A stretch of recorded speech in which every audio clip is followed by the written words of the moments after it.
அனைவருக்கும் வணக்கம். அணுவின் சக்தி, இது என் தலைப்பு. உலக பந்தை உருட்டிக் கொண்டும் மிரட்டிக் கொண்டும் இருக்கும் ஒரு மாபெரும் சக்தி அணுவின் சக்தி. அணுவினால் வெடிகுண்டும் தயாரிக்கலாம், மின்சாரமும் தயாரிக்கலாம். இதில் எது வேண்டும் என்று சற்று சிந்தித்து பாருங்கள். மனித நேயம் இருந்தால்தான்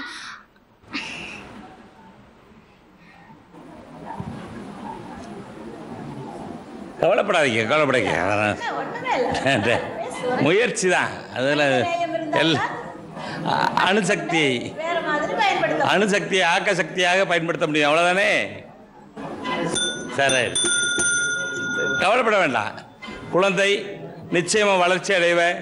எவ்வளோ பெரியவங்களோட போட்டி வந்து நிற்கிறதுக்கே தைரியம் வேணும் இல்லையா? வந்திருக்கிறவங்கெல்லாம் 20 வயசு 18 வயசு. நீ அந்த ஆண்டுகளை தொடுவதற்கு இன்னும் 5-6 ஆண்டுகள். கவலைப்பட வேண்டாம். நீங்க வந்த உடனே நாங்க ரொம்ப அங்க உட்கார்ந்துருக்கும் போதே நாங்க ரொம்ப மகிழ்ச்சி அடைஞ்சோம். நல்ல மேக்கப்புக்கு ஜம்முன்னு உட்கார்ந்துருந்தீங்க. அடுத்த முறை நீங்கள் தேர்ந்தெடுக்கப்படுவீர்கள். வாழ்த்துக்கள்.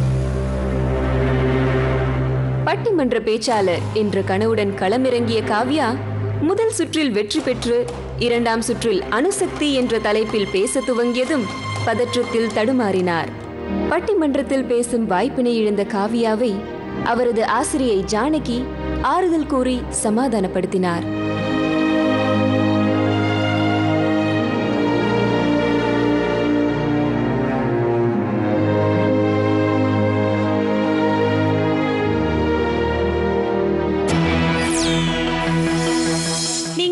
நிம்மதியாவும் சந்தோஷமாவும் இந்த இடத்துல இருக்கீங்களாங்க ஐயா? மிக மிக மிக திருப்தியா இருக்கேன். இருக்கீங்க இல்லைங்க ஐயா?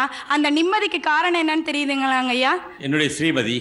ஆமாங்க ஐயா, கரெக்டா வந்துட்டீங்க. நான் சொல்ல வேண்டியதை நீங்களே சொல்லிட்டீங்க. உங்க மனைவி வீட்டுல வெளிச்சமா வழி நடத்துற, உங்க குடும்பத்தை வழி நடத்துறதுனாலதான் நீங்க வெளி உலகத்திலயும் வெளிச்சமா இருக்க முடியுது. இப்ப நான் என்ன விஷயத்த பேச வந்திருக்கேன்னு உங்களுக்கு தெரியுது இல்லைங்க ஐயா? பேச வந்திருக்கீங்க இல்லைங்க ஐயா, வெளிச்சங்கிற தலைப்புல வெளிச்சம் போட்டு காட்டிட்டீங்க. ஆமா, ஒளிமயமான எதிர்காலம் என் உள்ளத்தில் தெரிகிறது. இது எனக்காக பாடின பாடல் இல்லைங்க ஐயா? உங்க தலைப்பு என்னமா? வெளிச்சம். வெளிச்சம்னு விஷயத்துக்கு வராம என் குடும்பத்தை விஷயத்தை வெளிச்சம் போட்டீங்களேன்னு சொல்லிதான் இப்ப வேமன் நிப்பாட்டிட்டேன். இதுக்கு மேல பேசுறேன் இல்லைங்க ஐயா, நல்ல விஷயமா தானே வெளிச்சம் போட்டேங்க ஐயா. வெளிச்சம் போட்டு காட்டுறீங்களே அம்மா. நல்லத வெளிச்சம் போட்டு எந்த இடத்துலயும் காமிக்கலாங்க ஐயா.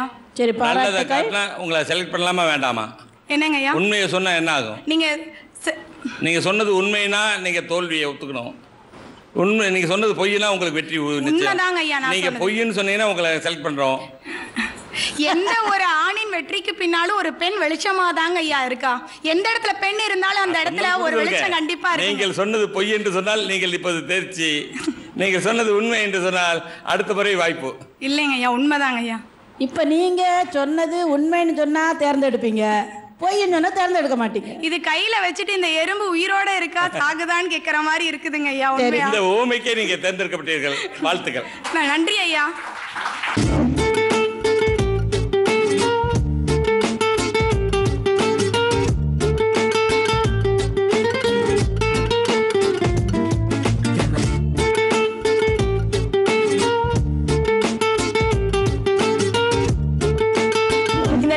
நான் எப்படி முதல்ல தேர்வானேன் அப்படின்னா, நான் வந்து சின்ன வயசு என்னுடைய ஸ்கூல் லைஃப்ல இருந்து ஒரு சிறந்த பேச்சாளராக ஆகணுங்கிறத என்னுடைய எய்ம்.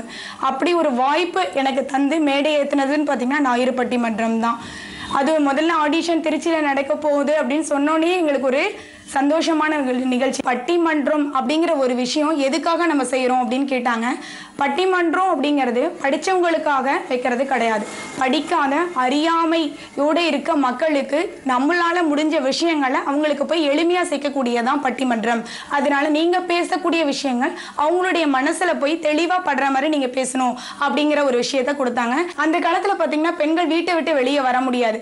ஏன் அப்படின்னா ஒரு அடிமைத்தனம் இருந்துச்சு. பெண்கள்னா வீட்டுக்குள்ளே சமையல் அறைக்குள்ள மட்டும்தான் இருக்கணும், வேற எதுக்குமே அவங்க லாய்க்கு கிடையாது அப்படிங்கிற ஒரு காலகட்டத்தில் இருந்துச்சு. ஆனா இன்னைக்கு கணவர்கள் எல்லாம் தன்னுடைய பெண் வீட்டை விட்டு வெளியே போய் ஒரு படி சாதிக்கிறாங்க அப்படின்னா அதுக்கு ஒத்துழைப்பு கொடுக்குறவங்களா மட்டும்தான் இருக்காங்க.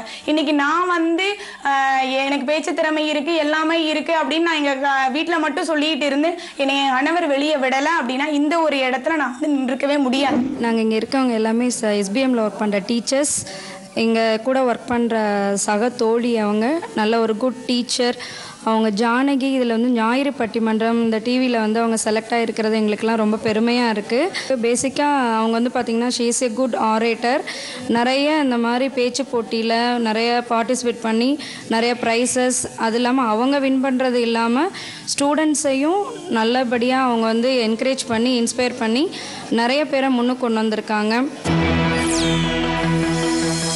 பசிக்கிறவங்களுக்கு சாப்பாடு கிடைச்சா அவங்களுக்கு அப்பதாங்க வசந்த காலம். 2 வருஷமா ஃபெயில் ஆகி 3ஆவது வருஷம் பாஸ் ஆனா அவங்களுக்கு அப்பதான் வசந்த காலம். அது மாதிரி தான் ஐயா, நமக்கு அறிவியல் முன்னேற்றமும் சமுதாய முன்னேற்றமும் நம்ம நல்வழிப்படுத்துகிற பல முன்னேற்றங்களும் தான் ஐயா நமக்கு வசந்த காலம். எங்கள் அப்பா காலத்துல எல்லாம் ஒரு ஸ்லேட்டு குச்சியை கொடுத்து நீ இது மாதிரி படித்து நல்லா பெரிய ஆளா வாப்பா, அது மூலமாக நீ எல்லாத்தையும் தெரிஞ்சுக்க அப்படின்னு சொல்லுவாங்களாம். ஆனால் இந்த காலத்தில் தான் எல்லாமே வளர்ந்துருச்சு. உனக்கு வசந்த காலம், பாராட்டுக்கள், போலாம். திருச்சியில் வாட்ச்மேனாக பணிபுரிபவரின் மகள் ராகவி.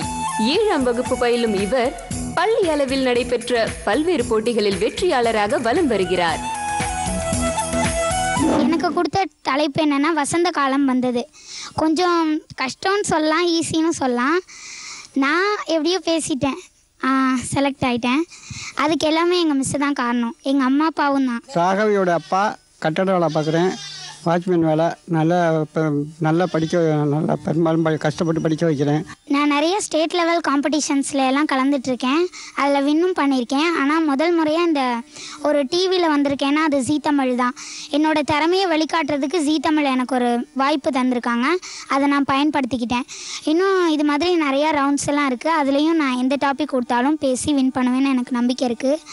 ராகவி எல்லா நிகழ்ச்சியிலையும் ரொம்ப கலந்துக்கிட்டு நல்லா வெற்றியறதோட நல்ல படிப்போடு இருக்கிறனால எங்கள் பொண்ணு மேலே ரொம்ப எனக்கு சந்தோஷம்.